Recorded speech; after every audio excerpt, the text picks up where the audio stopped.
Buenas tardes, compañeras y compañeros. Moreno, hoy es 21 de agosto y seguimos haciendo el programa desde nuestras casas. Hola Pimpi, hola Bea, hola Pablo, ¿cómo están? Hoy en nuestro programa recordamos a Evita. Mañana, 22 de agosto, se cumplen 69 años del histórico renunciamiento de la compañera Evita a compartir la fórmula electoral con el general Perón. Dijo que prefería seguir siendo Evita, porque de esa manera la llevaríamos siempre en nuestro corazón. Y la llevamos. Hoy, en la hora de Moreno, tenemos un programa contundente. Mi tía, amiga, bueno, otro viernes más, según el cálculo que usted lleva, deben ser como 21 ahora, porque la vez pasada dijo 20, y bueno, 21º viernes con este formato, pero ya pasará, siempre que llovió paró, y nos volveremos a ver en el programa como todos los viernes y nos divertiremos. Acá también nos divertimos, pero bueno, no es lo mismo. Y tía, mire, finalmente Massa salió a hablar. Se lo pedimos, dio algunas precisiones. Habló él, escribió Redrado, está hablando Melconian. Lo que venimos diciendo algunos meses atrás se está dando. Va a venir a la Argentina un modelo de producción y trabajo, no hay ninguna duda. Viene un modelo de producción y trabajo. Se terminó este ciclo especulativo rentístico, sí, se terminó. ¿Cuándo empezó? Y bueno, lo dejamos para el debate. Empezó con Kicillof cuando devaluó, allá en enero del 14, el 20%, o empezó con Macri. Bueno, como ya dijimos, no siempre los ciclos económicos y los políticos van de la mano. Veremos en este caso. Pero está claro que viene un nuevo esquema económico de producción y trabajo. Y dijimos, mire, hay dos alternativas. O viene uno desde el nacionalismo de exclusión, a la brasilera, con en el caso de Brasil, 40% de pobreza estructural. Ahí sí, estructural, y en la Argentina nos quieren dejar con 25% de pobres. Claro, van a arrancar con un 55%, por lo tanto hasta 25 van a ser exitosos. Y ahí es donde entra ese discurso, que bueno, que lo único que se puede hacer, porque el mundo no da, esto no da, la correlación de fuerza, y entonces mejor esto que bla, bla, bla, bla, bla, bla. O sea, todo lo mismo que se debatió para justificar la elección de Alberto Fernández, ahora va a justificar el modelo de exclusión. ¿Será así? ¿Será? ¿Será? ¿O no será?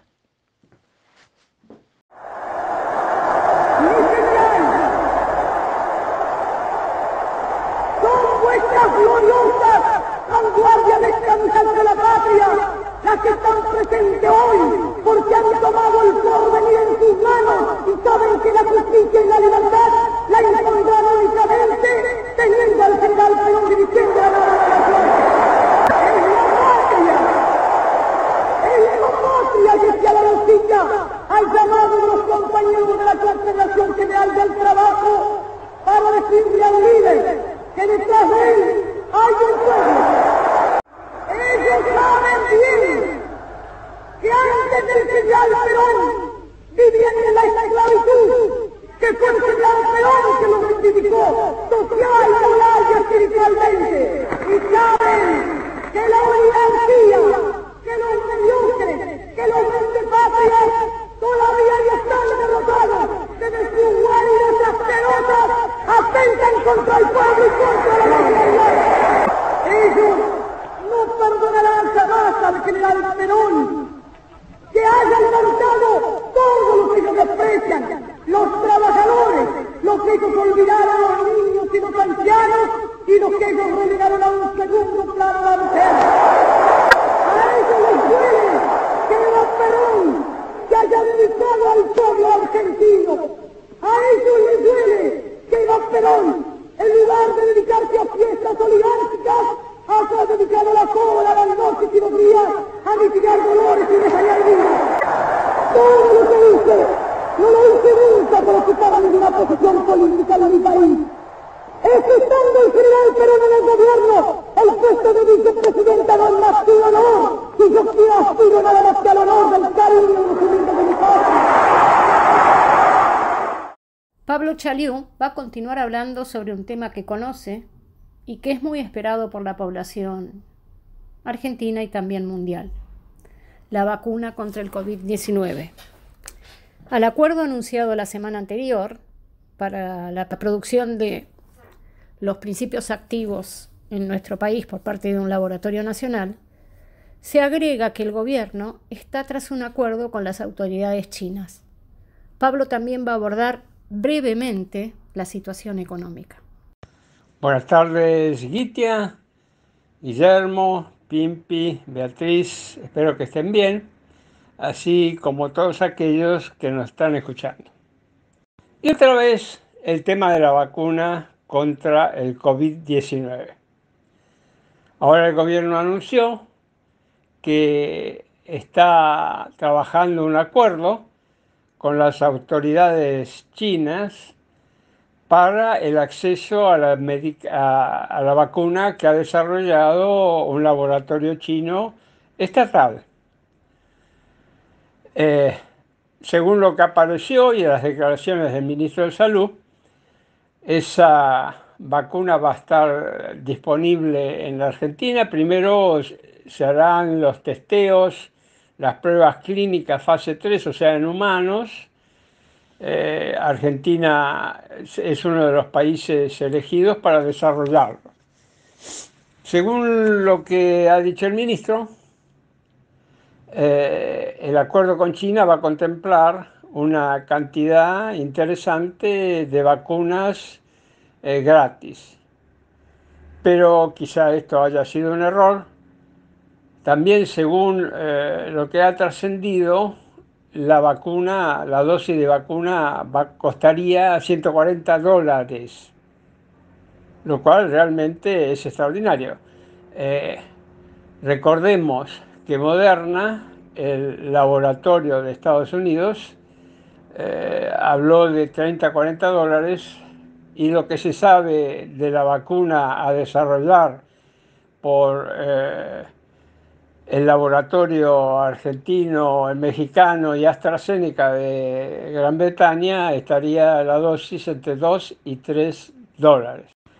Ahora, mirando esto desde un punto de vista general, es absolutamente necesario que Argentina disponga la vacuna en tiempo, cantidad, o sea, en oportunidad, cantidad y precio.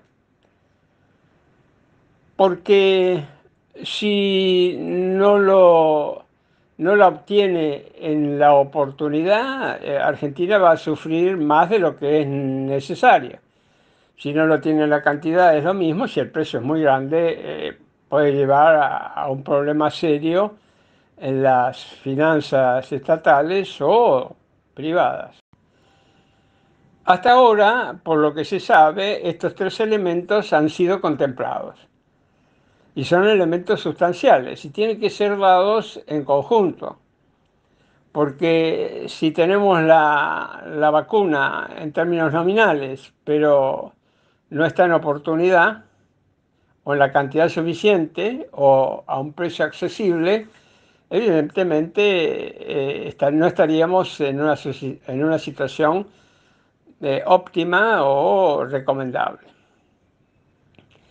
Pero digamos que cuando uno analiza el tema desde el punto de vista político, han surgido inconvenientes o han surgido críticas muy intensas en respecto a, digamos, al proyecto a desarrollar por Hugo Sigman, SLIM, el laboratorio mexicano y AstraZeneca. Para tener una visión global, pero al mismo tiempo racional del tema, hay que tener muy en cuenta que en el proyecto que involucra al laboratorio inglés, el principio activo va a ser fabricado en Argentina. Y esto, estimado Guillermo Gitia, esto es soberanía. Esto es realmente soberanía. Si el principio activo se produjera en Inglaterra y nosotros lo único que haríamos sería la formulación, entonces la dependencia sería extraordinaria. Estaríamos dependiendo que desde Inglaterra o AstraZeneca nos provean lo que verdaderamente es importante del medicamento. O sea, el principio activo, la droga básica, es lo que tiene efecto. Lo demás es la formulación, es muy importante también, pero uno puede tener formulación y ponerle los excipientes, pero si no tiene la droga básica, no tiene prácticamente nada. Es muy importante tener en cuenta esto para juzgar ese proyecto. Argentina va a producir el principio activo, con lo cual está asegurada la soberanía sobre este medicamento. Vamos a ver qué pasa con la vacuna china. Si lo que hace la vacuna china o el Estado chino, el laboratorio estatal chino, es proveernos el principio activo y nosotros hacemos la formulación, bueno, pues entonces yo creo que los que se quieran inquietar por esto deberían inquietarse. Es decir, sí, ahí estamos dependiendo de la voluntad o del precio que nos quiera fijar el laboratorio chino. Vuelvo a repetir, y es muy importante, en el caso de la asociación con el laboratorio inglés y SLIM y el laboratorio mexicano, Argentina se reserva la fabricación del principio activo. Y esto realmente asegura la soberanía sobre ese medicamento. ¿Y cómo andamos de economía, estimado Guillermo? Y bueno, como no se hace nada, ya lo dijimos algunas veces, a veces se dice, bueno, no hay noticias, es una buena noticia. Pero en este caso, en la economía, no tenemos noticias, esa es una mala noticia. Quiere decir que el gobierno sigue inactivo y la crisis sigue transcurriendo. Fijémonos lo que pasa con el dólar blue o el paralelo, el ilegal, como ustedes lo quieren llamar, que se había despertado en algunos sectores, incluso economistas, una expectativa de que después del acuerdo con los bonistas privados iba a bajar. No solo que no baja, sino está subiendo. Porque de alguna manera el mercado cambiario es el receptáculo hoy de todos los desequilibrios que tiene la economía argentina. Es como si fuera el espejo donde se reflejan esos desequilibrios. Entonces, miren, no nos hagamos ilusiones. O hay un plan integral que ataque en simultáneo a todos esos desequilibrios y ponga al país en la senda de reactivación, de crecimiento, con estabilidad de precios. Si no tenemos esto, muy difícil que el mercado cambiario se normalice.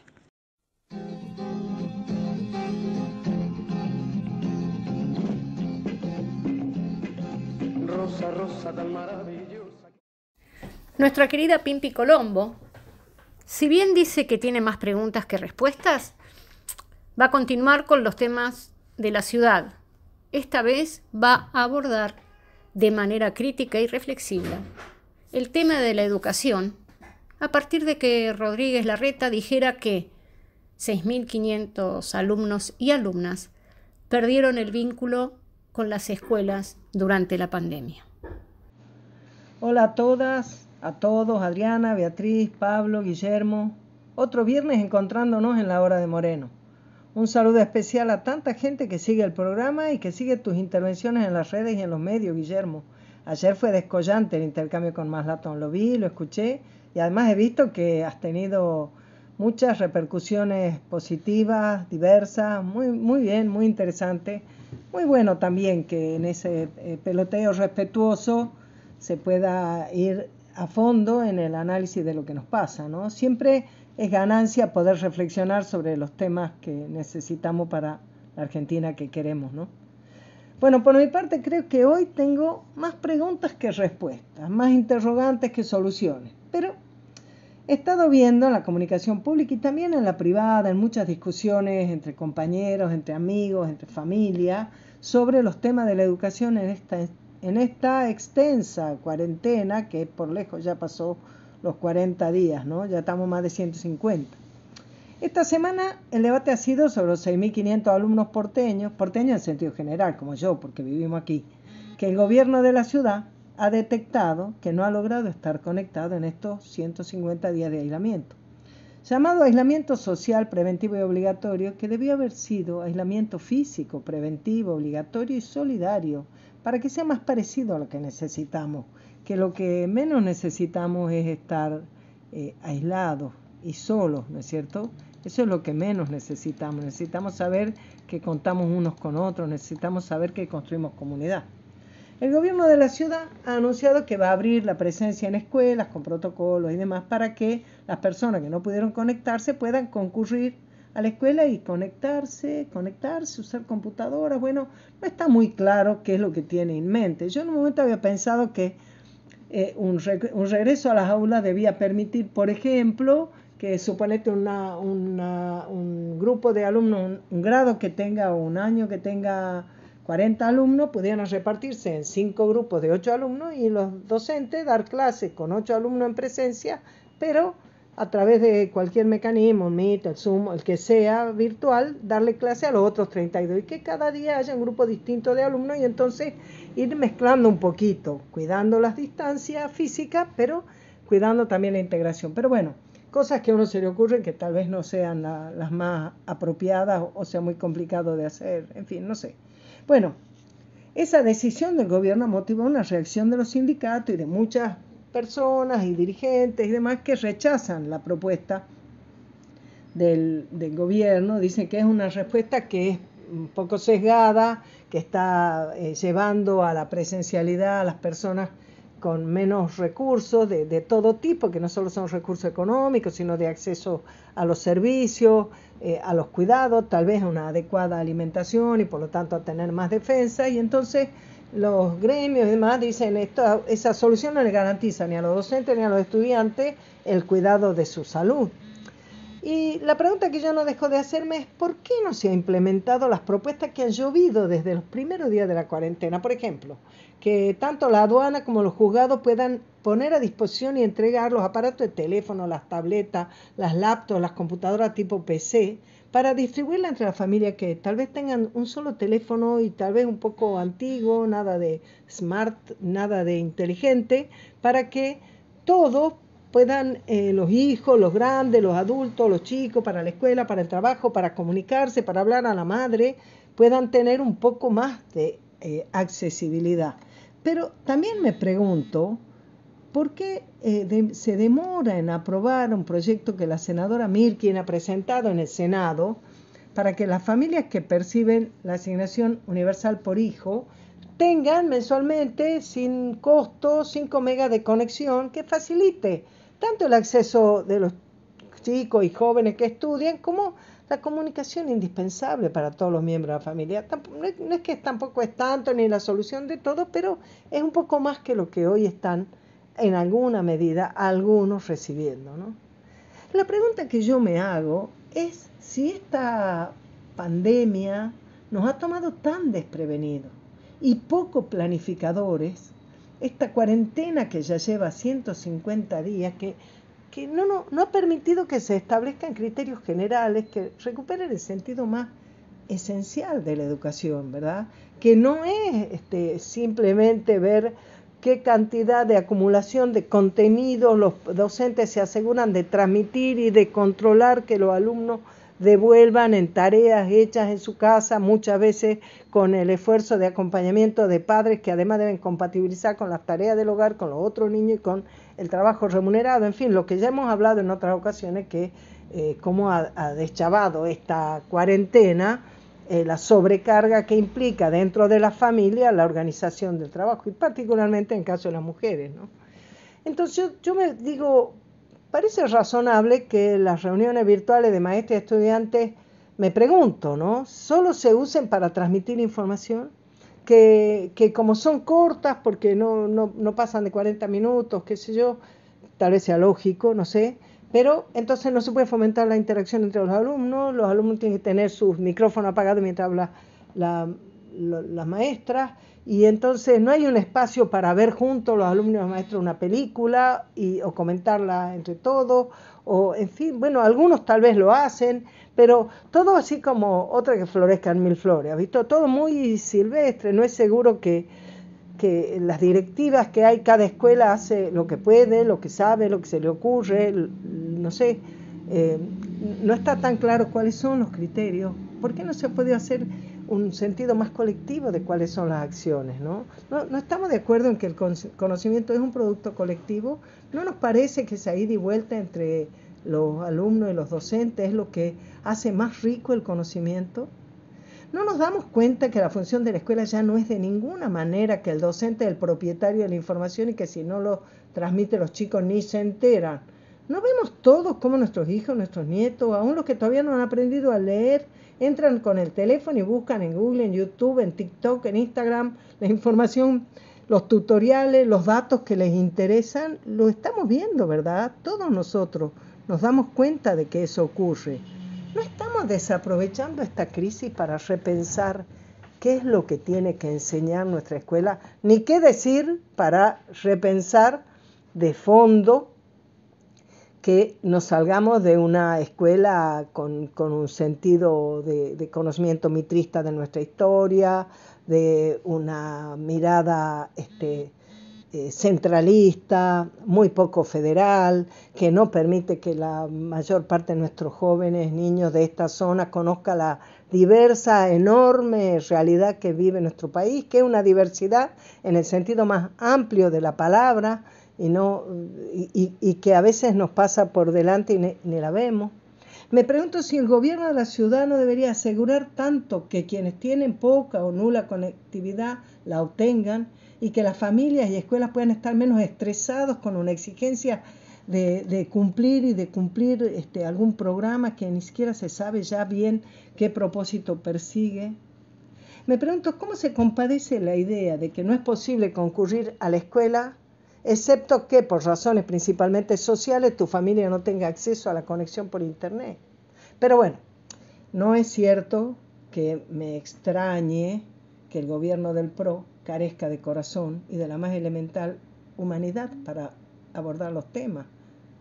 Basta con ver cómo cada año, desde que pusieron en marcha la inscripción online para las escuelas, llega febrero y la angustia se instala en muchos hogares, particularmente en los hogares más humildes, en los que tienen más dificultades para conectarse. Entonces les recomienda que ingresen a las páginas a las 12 de la noche o a la madrugada porque hay menos tráfico dentro de la red, o bien cuando no logran conectarse tienen que ir a hacer colas y colas en las oficinas de los distritos escolares, van las mujeres con sus niños a sentarse ahí en la escalera y a esperar hasta que le den el número, hasta que las atiendan. Y eso se viene repitiendo todos los años, y todos los años quedan una cantidad de miles de chicos que no logran tener vacantes en las escuelas. Bueno, eso tal vez sea más adelante otra vez un motivo de conversar, porque es también la instalación de una falsa modernidad que nos despersonaliza, ¿no? Pero bueno, ya se los dije de entrada. Hoy tengo más preguntas que respuestas, pero solamente quiero decirle para terminar que estoy segura que si no hay principios y valores, si no hay amor al pueblo y a la patria, si no hay comprensión que gobernar implica planificar, será más doloroso y difícil atravesar las crisis. Bueno, los veo, o mejor dicho, los escucho el próximo viernes. Saludos. Beatriz Paglieri, en su recorrido a través de la historia económica, enérgica y contundente, va a analizar el primer discurso de José Alfredo Martínez de Hoz como ministro de la dictadura cívico-militar, y como lo viene haciendo, Bea va a vincular su análisis con las propuestas que realiza nuestro espacio político. Escuchémosla. Hoy, 21 de agosto, otra vez viernes, y otra vez en la hora de Moreno, con una mirada a través de la historia. Esta mirada tiene como objetivo ofrecer un ejercicio de memoria en el marco de socializar el conocimiento con una visión peronista. Y, en ese sentido, hoy vamos a analizar el primer discurso de Martínez de Hoz como ministro de la dictadura cívico-militar. Y como aprendizaje, puntualizaremos para decodificar entre la palabra y los hechos. Los hechos de la dictadura los conocemos, pero como transmitieron a la población esa toma de poder, es bueno que lo memoricemos. Martínez de Hoz dijo: mirar al futuro para construir todos juntos la grandeza del país. Todos juntos. Todos los argentinos, sin distinción, deberán poner su esfuerzo y realizar su contribución. Habrá sin duda sacrificios a realizar. Tenemos que trabajar todos juntos, duro y parejo, porque así saldremos adelante. Consideremos la calidad de nuestra población, índice de cultura, bajo nivel de analfabetismo, la calidad de nuestros profesionales, de nuestros técnicos, de nuestros obreros. La verdadera espina dorsal de todo país para su estabilidad política, económica y social, unido a un sector obrero que ha madurado a través de los años y que ha alcanzado un nivel de vida extraordinariamente alto. Tenemos el nivel de ingreso más alto por habitante de América Latina. En un momento que el mundo se debate en la llamada crisis mundial de alimentos y crisis energética, tenemos una potencialidad de producción y nos da una fuerza tremenda que nos puede elevar al nivel de potencia mundial en cuanto al poder que aporta la producción de alimentos en un futuro muy próximo y de contar con reservas energéticas suficientes para ser autoabastecidos. Fijemos, alimentos y energía. Debemos poder enfrentar programas progresistas y modernos adaptados a las circunstancias del mundo actual. Progresistas. Cuando se han querido aplicar programas progresistas, hemos encontrado muchas veces que su aplicación se ha visto impedida por las continuas marchas y contramarchas, cambios de gobierno, cambio de ministro, inestabilidad política en general. Otra vez menciona programas progresistas. La Argentina se ha visto sumida en un debate ideológico de ismos estereotipadas con la que algunos sectores han tratado de descalificar a otros. Tal vez peronismo da con esos ismos. Esta es una parte de nuestra reflexión, por supuesto. Porque el ismo del radicalismo acompañó a esa dictadura. Y Martínez de Hoz parece considerar como propio el ismo del progresismo. Si todas estas frases pertenecen a sus primeros 15 minutos, habló 2 horas y además dijo: es absolutamente indispensable adoptar sin tardanza todas las medidas prácticas, sin perder tiempo ni esfuerzo en justificar un encasillamiento doctrinario teórico. A ese respecto, conviene fijar claramente objetivos y luego decidir cuáles son las medidas necesarias para llevarlos a cabo. Agregó: resulta, pues, indispensable restablecer la actividad económica sobre bases que tiendan a estimular y premiar la actividad productiva, quitando todo aliciente y posibilidad a la acción parasitaria especulativa. De esta manera, si pudiera definir en pocas palabras el tipo de economía que considero debe implantarse en el país para lograr los objetivos fijados, podría caracterizarla simplemente como una economía de producción. Todos sabemos, hagamos un análisis de esta parte, todos sabemos que a sus dichos le faltaron los violines, porque ya dijimos que la patria financiera, la destrucción del aparato productivo, es solo una parte del dramático inventario de esa época. De especulación hubo mucho, de producción nada. Y siguió diciendo, el bienestar humano entonces depende de una mayor producción, por lo tanto el crecimiento económico es indispensable para lograr la mejor y mayor distribución de la riqueza. Cada sector ha estado alternativamente mejorando su situación a expensas de los otros. Llámense a los empresarios a expensas de los obreros o viceversa. Habló de otros viceversa, pero sin duda este viceversa es sumamente significativo. Imaginémonos a los obreros a expensas de los empresarios o de nadie. Cuando la productividad global es de tal magnitud que hay suficiente para que todos aumenten su participación en la medida necesaria para su bienestar individual y de la sociedad en que vive, así se logrará una verdadera y justa distribución de la riqueza.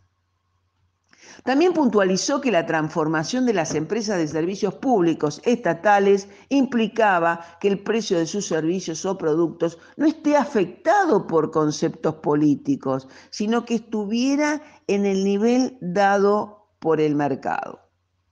Todas frases que hemos seleccionado del primer discurso de Martínez de Hoz del 2 de abril de 1976. Y si bien muchos han escuchado o no han escuchado ese discurso, muchas veces han escuchado esas frases desde los más diversos espacios. Lo que podemos afirmar es que un peronista no tiene esa discursiva amorfa que le parece que le cabe a muchos. A Martínez de Hoz le cabe progresismo, como a tantos, y por ello un peronista debe definir con precisión que no es progresista. Martínez de Hoz dice precios dados por el mercado, y para un peronista los precios se deben fijar a partir de costos de producción más un margen de utilidad de acuerdo a la teoría objetiva del valor que nos aporte una correcta asignación de los recursos. Y por supuesto, a diferencia de los unos y los otros, los peronistas tenemos una doctrina. Por ello, desmembramos el discurso y lo tomamos como aprendizaje para decodificar entre la palabra y los hechos. Tal vez muchos no sepan que a los peronistas intentaron, con una pretendida descalificación, bajarnos el precio, diciendo que nos habíamos quedado en el 45, frase muy simbólica en los 90, pero a nosotros solo nos agudizó el oído. Por ello, cuando el discurso no incluye definiciones contundentes, nos permitimos dudar entre el discurso y los objetivos que no explicitan, que sin duda son objetivos que tienen implícito la exclusión. Reitero, un peronista no tendría esa morfa discursiva. Por ello afirmamos que para una propuesta económica con visión justicialista, con visión peronista, el justicialismo debe dar respuestas integrales a fin de materializar sus objetivos supremos, la felicidad del pueblo y la grandeza de la patria. Y puede hacerlo, ya que tiene en su haber un extraordinario instrumento, su doctrina. Y entonces, para definir precios de alimentos y de la energía, afirmamos que se debe desacoplar el precio doméstico de algunos alimentos respecto de su paridad de exportación, a fin de recomponer el poder de compra de los sectores populares. Se deben vincular los precios energéticos con sus costos de exploración y explotación, lo que posibilitará la recuperación de los márgenes de rentabilidad en los diversos sectores productivos. Antes de salir del congelamiento de tarifas, hoy vigente, se debe fijar un mecanismo de reconversión de los contratos con nuevos marcos regulatorios que permitan definir los equilibrios económicos y sociales con tarifas justas y razonables. Se debe convocar al segundo Congreso de la Productividad y el Bienestar General, que tenderá a proponer las políticas sectoriales que permitan incrementar la competitividad sistémica de la economía. Se debe hacer efectivo un programa de compra nacional que potencie el desarrollo y la consolidación de las empresas argentinas. Entonces, es sencillo. Cuando nos digan a qué precio estará el asado y el gasoil, sabremos que el objetivo es claro y tienen un plan de inclusión para todos los argentinos. Lo demás es solo discursivo y nosotros sabemos diferenciar entre palabras y hechos. Y de las verdades peronistas, hoy reafirmamos que un gobierno sin doctrina es un cuerpo sin alma. Por ello el peronismo tiene una doctrina política, económica y social, el justicialismo. Se llama peronismo justicialismo. Debemos poder enfrentar programas progresistas y modernos, adaptados a las circunstancias del mundo actual, y no a esquemas viejos ni a slogans antiguos que pueden haber tenido vigencia hace 30 o 50 años, pero que hoy ya están pasados de moda. Tenemos que mirar de 1976 en adelante, a este último cuarto de siglo, y no para atrás. Hemos perdido ya demasiado tiempo mirando hacia atrás. Miremos ahora hacia adelante. Cuando se han querido aplicar programas progresistas, hemos encontrado muchas veces que su aplicación se ha visto impedida por las continuas marchas y contramarchas, cambios de gobierno, cambios de ministro, inestabilidad política en general. Todo ello ha conducido a una sensación de frustración colectiva al no haber alcanzado el país las metas que le correspondían de acuerdo a sus condiciones. La Argentina se ha visto sumida en un estéril debate ideológico, deísmo, con etiquetas estereotipadas, con los cuales algunos sectores han tratado de descalificar a otros. Es absolutamente indispensable superar esta situación, adaptando una actitud de gran pragmatismo, considerar y adoptar sin tardanza todas las medidas prácticas requeridas sin perder tiempo ni esfuerzos en justificar un encasillamiento doctrinario teórico. Oh, ¿qué será, que andan suspirando por las alcobas? Guillermo Moreno, contundente y preciso, se va a referir a lo que dijo Massa, quien finalmente habló. Se va a referir a los puntos de encuentro y desencuentro con sus propuestas y lo va a vincular con el ciclo de producción y trabajo por venir. Y lo va a vincular también con los desafíos que se presentan ante este nuevo ciclo. O estará enmarcado en un nacionalismo de exclusión a la usanza brasilera, o este nuevo ciclo se enmarcará en un nacionalismo de inclusión a la usanza peronista. Hacia allá vamos. Decíamos, ¿será o no será la intervención anterior? Y Massa fue muy clarito, ¿eh? Dijo, mire, quiero equilibrio fiscal, estamos de acuerdo. Quiero superávit comercial, estamos de acuerdo. Quiero tipo de cambio competitivo, estamos de acuerdo. Por eso dijimos que muchos de los elementos son coincidentes. ¿Queremos exportar petróleo? No, no estamos de acuerdo. No somos país petrolero, tenemos petróleo, pero no somos petroleros. Pero el problema central es que si exporto petróleo, no sea cuestión que quieran también venderlo internamente al precio de paridad de exportación. ¿O ustedes piensan que Brasil nos va a comprar la energía y nosotros la vamos a tener más barata acá y ellos van a decir, sí, no hay ningún problema, así las industrias van para Argentina, no tengo problema? desindustrializamos Brasil y vienen para Argentina. Todo el complejo petroquímico, por ejemplo, brasilero, todo para acá porque tienen energía más barata. Tonterías. Tonterías. Claro, si exportamos la energía fósil a Brasil y acá tenemos la energía cara, no tengo industria. Si no tengo industria, está claro que voy a tener desocupación y pobreza. No, Massa, la energía, en función de los costos de exploración y explotación, con un precio competitivo contra el mercado de referencia, que en este caso es Estados Unidos, en el mercado local.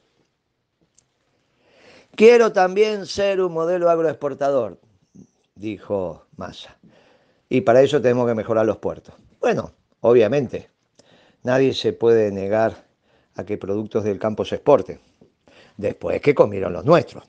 No sea cuestión que es como Brasil, primer exportador mundial de carne bovina, y claro, si los brasileros no comen carne, insisto, son el principal exportador de carne bovina, porque el 40% de la población brasilera, que está en el infraconsumo producto de esa pobreza estructural,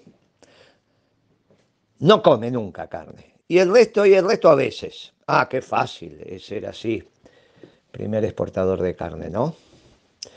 Bien, ese modelo no, Massa. Ni maximizar la tasa de ganancias del capital por la pobreza, ni destruir el movimiento obrero organizado. Total, tengo un ejército de reservas. No, muchachos, por acá pasó Perón y Eva. Por acá pasó Perón y Eva. Y claro, ya explicamos.